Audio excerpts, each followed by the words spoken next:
Welcome back to my another blog. সকাল সকাল ঘুম থেকে উঠে এখন যাবো আন্ধ্রপ্রদেশে। আজকে অবস্থা দেখো, 1 ক্যারেট মাছ নিয়ে যাচ্ছি। ইচ্ছা হচ্ছে না যেতে, কিন্তু তাও যেতে হবে, কিছু করার নেই। 1 ক্যারেট মাছ লেগে যেতে হবে। এখন ভালোই ঠান্ডা আছে, যেটা ভেবেছিলাম যে ঠান্ডা নেই, হয়তো ফাল্গুন মাস চলে এসছে প্রায়, তো ভাবছিলাম ঠান্ডা নেই, কিন্তু প্রচুর পরিমাণে ঠান্ডা, হাওয়াও প্রচণ্ড লাগছে। এখন বাজে 5টার কাছাকাছি, 5:30 বাজে এখন। আরে জ্বালা যন্ত্রণা ভালো লাগছে না। দেখো রাস্তার ভিতরে হুট করে চেনটা পড়ে গেল, চেন ঢিলা হয়ে গেছে। আর বলো না, অনেকবার চেন পড়ে যাচ্ছে, প্রচুর, অন্তত 30 থেকে 40 বার করে প্রতিদিন জাতি আর আসছি, অন্তত 70-80 বার চেন পড়ে যাচ্ছে, রাস্তায় দাঁড়িয়ে তুলতে হচ্ছে। আর এমন একটা টাইমে কাজ শেষ হচ্ছে না, সেই টাইমে দোকানে যেতেও অসুবিধা হচ্ছে ভীষণ।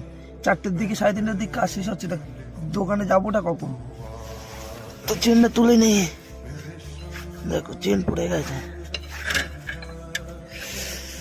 জ্বালা শেষ নেই। দেখো রাস্তার এখন বাজে 5টা, তো রাস্তায় আশেপাশে কেউ নেই। আর আমি ভাবছি, আমি যখন 4টে 3:30 আসতাম, তখন তো কেউ ঘুম থেকেই উঠতো না। এদিকে হাফ লোকের বেশি, 100%-এর ভিতরে হয়তো 10% মানুষ ঘুম থেকে। দেখো অবস্থা দেখো, একটা পাশে আশেপাশে কোনো মানুষ বলতে কিছু নেই। একটা অন্যরকম একটা ফিলিংস, এই ভোরবেলা একা যাওয়া, কি বলবো তোমাদের সাথে, দিয়েছে সে সেটা কেউ জানে না। দেখো আবার চেনটা পড়ে গেল, এদিকে একটা মানুষ নেই, আর এখানে চেনটা পড়ে গেছে।